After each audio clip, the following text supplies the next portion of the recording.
This is Black Light, Cyberspace Ministry. In between posting videos, I've been working on down in the basement some plumbing, getting ready to try to put up this new washing machine I got for my woman, for my wife. And so I said I was going to, maybe about 3 or 4 videos back, I said I was going to continue on tomorrow, but I had a lot to say, and I didn't want to forget. Uh, I didn't want to forget what I really wanted to talk about, but you can't do. It's hard to do 2 things at one time, you know. And I'm not good at multitasking, and I was skipping around a lot. But I left off talking about my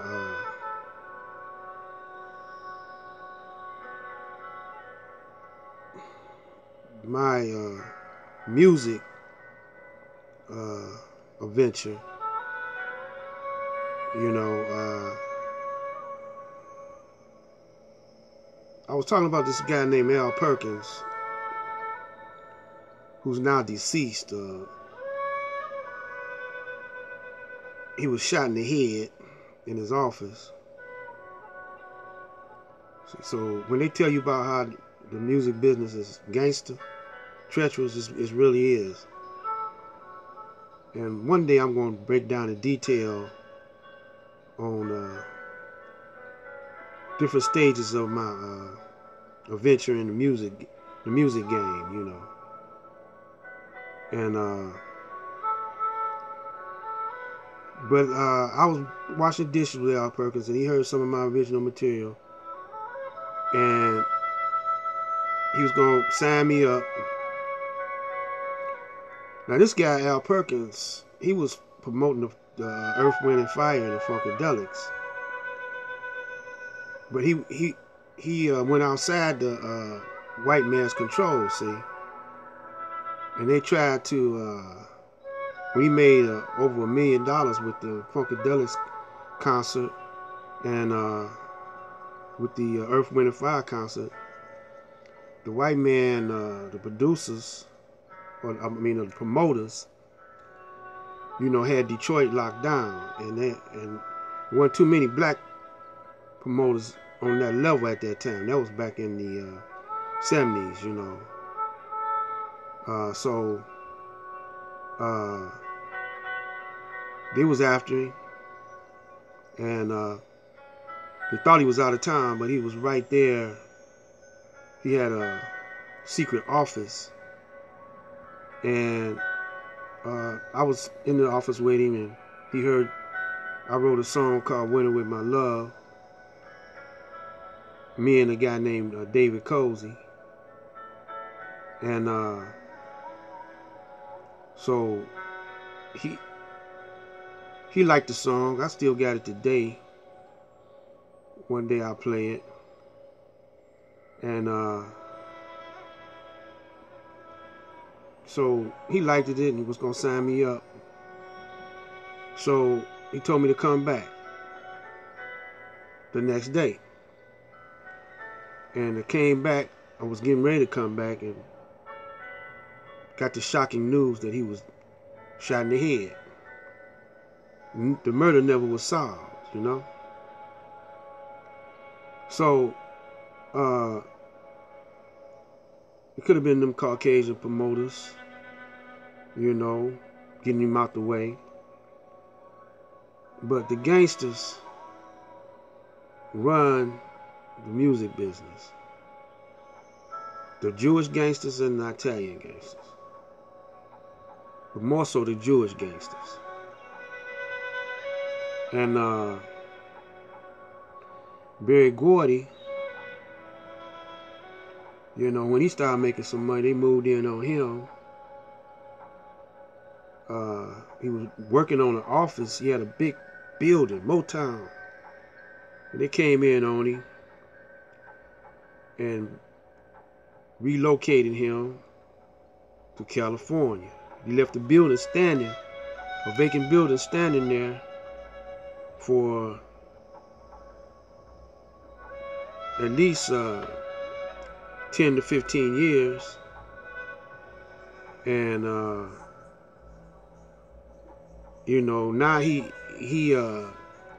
no longer run Motown, but sold out to the gangsters in London, white gangsters in London. But he get paid off the publishing. See, he wrote a lot of songs and published a lot of songs. You know, I don't know the really inside status of what's going on right now this day, but I used to practice. I mean, a guy was mentoring me. I'm not gonna say his name, but he was mentoring me, and he wrote a whole lot of hits wrote some songs for the Temps and very important songs for the Temptations. And you know, he pulled my coat to the business, and a guy flew. I'm not gonna say his name, but he was with one of them old time groups called the Ink Spots, and he was a remnant of the Ink Spots, and he was working in Spokane, Washington. So he heard some of my music and sent me some tickets out there. I went out there, and he was wanting me to sing that old time Ink Spots stuff. Man, and reason why me and him didn't click, cause I had my hair in a afro, and I had a nice ass fro, you know, about like that. And he wanted me to get my hair straight, and at that time I had the book. I had brought a message to the black man, and he came in my hotel room and seen it. Oh, this ain't cool, brother. This ain't it. He said, you gonna get your hair did? I said, man, I ain't getting my hair did. So he flew me back because I wouldn't jump to his music. My mother and them was like, you should have got your hair did. You know, I said, no, because next thing you know, he be wanting me to wear a skirt. Think he could, you know, tell me what to do. He think I want it so bad that I do it against my rules. And he tried to put this old white lady on me. At one time I would have pimped the shit out of that white woman, but I had a different frame of mind back then, and I was convicted. And I had a strong will not to bend to nobody else's will.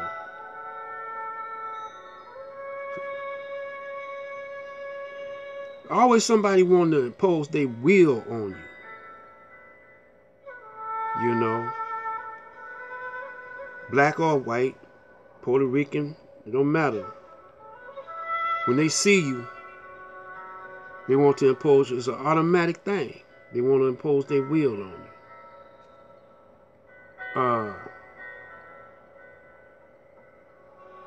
So you gotta have like a double willpower.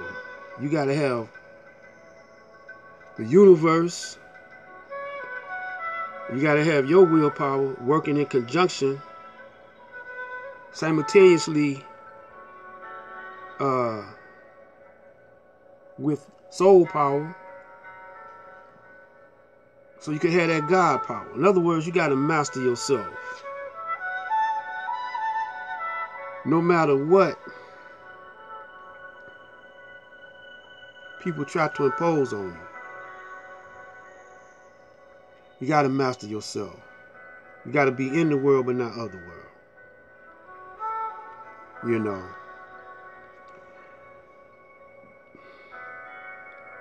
And I never did let nobody impose their will on me. I worked for white people before. They couldn't impose their will on me. I got fired off of many jobs. I quit many jobs. My mother and father, they wasn't liking that then. But I didn't let nobody. I didn't take nothing off of nobody. When I was working on the line and out at Chrysler, no, out at Ford's. I worked at Ford's and Chrysler, just about 3 or 4 different factories. And this young foreman come over me, riding my back, and I didn't say nothing to him, you know. I just turned around and gave him a right hook. He fell into the fenders, and I got fired, you know. The union man told me, he was representing me. He say, when we go up in front of the board, man, tell them you didn't do it, because the guys on the line say they didn't see it. So tell them you didn't do it. And I told him I did it. I knocked his ass out. He said, well, you got to get to step in. I said, cool. You know, I'll find another gig, you know. That ain't no thing. You know.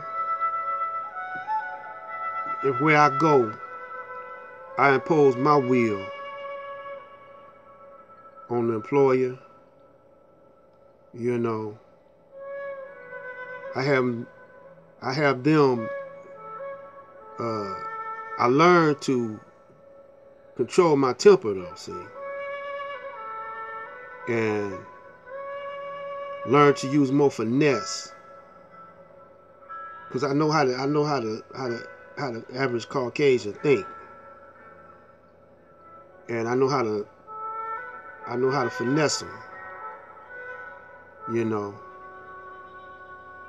Like I said, I had this white boy. I don't know if he's white or not, but I got a guy, you know, said that white boy, I think he was white. He said he called me a nigger and said he'll kill me. You know, I didn't respond to him.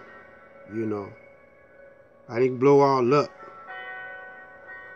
Because actually, I don't know if he was a white boy or not. I don't know if that was somebody saying, well, commenting on it could have been a black guy doing that, trying to test me. It could have been the FBI. You know, I don't know who it is. You know, just like a young lady commented and sent me a picture of herself, you know, and said, your music is distracting. You know, I was playing Miles Davis, Bitches Brew, in the back. Then she said,